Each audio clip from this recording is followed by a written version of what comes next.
And we're back. Welcome to my preview and prediction for the FA Cup final. The most historic competition in English football concludes yet again this weekend. And this is the match. It is Crystal Palace against Manchester City. Before we get into it, if you haven't done so already, please do consider dropping a like on this video if you enjoy all of my preview and predictions. And don't forget, you can already check out my Premier League predictions for this weekend ahead of tonight's two fixtures with the link at the top of your screen right now. And don't forget to subscribe to the channel if you're new around here, because we've got some more big previews and predictions coming up over the summer, including, of course, that Club World Cup.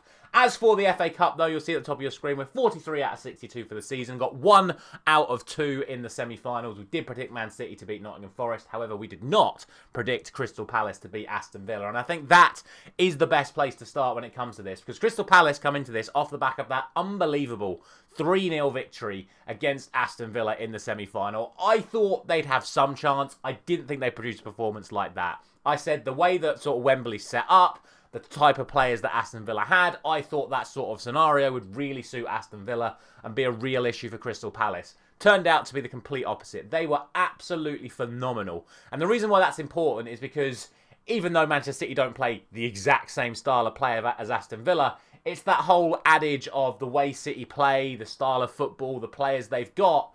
It's a similar sort of model to what Aston Villa have. It's just obviously City are on paper a much better team. City themselves, they of course beat Nottingham Forest in their semi-final, a 2-0 victory for them.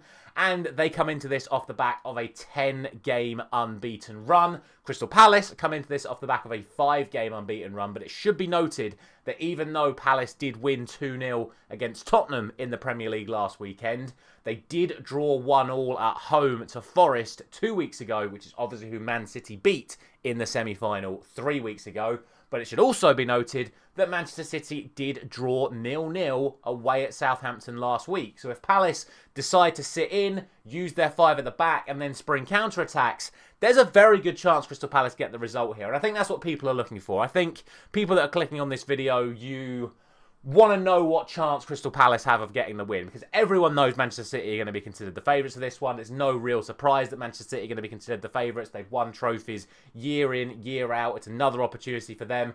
The likelihood is they're still going to qualify for the Champions League regardless, and this is an opportunity to end what's been a relatively poor season by their standards with a trophy. For Crystal Palace, it's an opportunity at history. They've not won a trophy in I don't even know how long, and this is a massive, massive opportunity for Crystal Palace to win a major trophy, and it would obviously mean so much more to Crystal Palace than it would for Manchester City. And I think most football fans want Crystal Palace to get the win here, myself included as a Manchester United fan. I know there are teams squabbling over 8th place in the Premier League that want Manchester City to win this one, but I think everyone in general wants Palace to win it. So the question is, what is going to happen? So for me, the important thing to consider is the Manchester City team. And I can't sit here with any certainty and tell you what that Manchester City team is going to be, because we know what the standards of modern day football are. And unfortunately, Manchester City's game against Bournemouth might be seen as more important to Pep Guardiola and the Manchester City board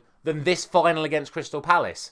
Because in modern day football, it's more important to qualify for the Champions League than it is to win the FA Cup. And with that game coming on Tuesday night, and with the potential that Manchester City could be out of the Champions League places should Aston Villa and Chelsea win their matches tonight, there could be a possibility that Manchester City do rotate out a few of their key players for this match. And I'm speaking the likes of Haaland, the likes of Ederson, the likes of Ruben Diaz.